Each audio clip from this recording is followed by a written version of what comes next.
যে দুরূদ পড়লে চেহারা সুন্দর হয়। আমরা সকলে কিন্তু চেহারা সুন্দর করতে চাই। আমরা নবীজি সাল্লাল্লাহু আলাইহি ওয়াসাল্লামের প্রতি দুরূদ পাঠ করতে চাই না। নবীজি সাল্লাল্লাহু আলাইহি ওয়াসাল্লামের প্রতি দুরূদ পাঠ করলে আপনার চেহারা সুন্দর হবে, শুধু তাই নয়, আপনার বিপদ দূর হবে, কষ্ট দূর হবে, বালা মুসিবত দূর হবে এবং আল্লাহ পাক রব্বুল আলামিন গায়েবীভাবে আপনাকে সাহায্য করবেন।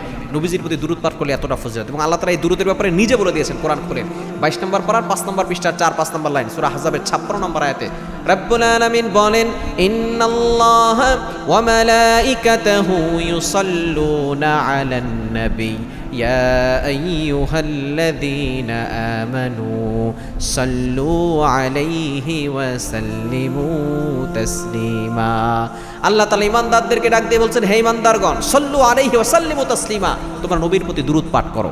এই নবীর প্রতি দুরূদ পাঠ করলে যে চেহারা সুন্দর হয়, এর একটা প্রমাণও রয়েছে। আল্লামা শিবলি উমর রহমতুল্লাহ আলাইহি থেকে ঘটনা এসেছে। তিনি দেখেন একবার কাবা শরীফের পাশে এক যুবক শুধু দুরূদ শরীফ পড়ে। তাকে জিজ্ঞেস করলো, কেন পড়ো দুরূদ? তখন সে বলছে, মরুভূমির মাঝখানে আমার বাবা মারা গিয়েছে এবং তার চেহারা একেবারে শূকরের মতো ধারণ করছে, চেহারা বিকৃত হয়ে যাচ্ছিল। আমি ভয়ে বেহুশ হয়ে গেলাম। এবার স্বপ্ন দেখলাম নবীজি আমার বাবার কাছে এসে তার হাত বলিয়ে দিয়েছে এবং তার চেহারা সুন্দর হয়ে গেছে।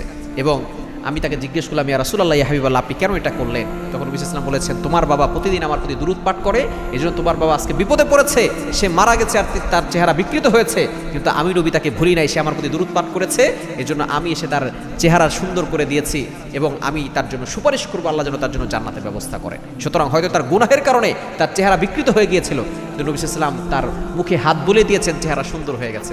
এজন্য দুরূদ শরীফ কোনটা পড়বেন? বিশেষ করে সবচেয়ে গুরুত্বপূর্ণ ফজিলতপূর্ণ দুরূদ হচ্ছে দুরূদ ইব্রাহিম, যেটা আমরা নামাজের ভিতরে পড়ি। আল্লাহুম্মা সাল্লি আলা মুহাম্মাদ ওয়া আলা আলি মুহাম্মাদ কামা সাল্লাইতা আলা ইব্রাহিম ওয়া আলা আলি ইব্রাহিম ইন্নাকা হামিদুম মাজিদ।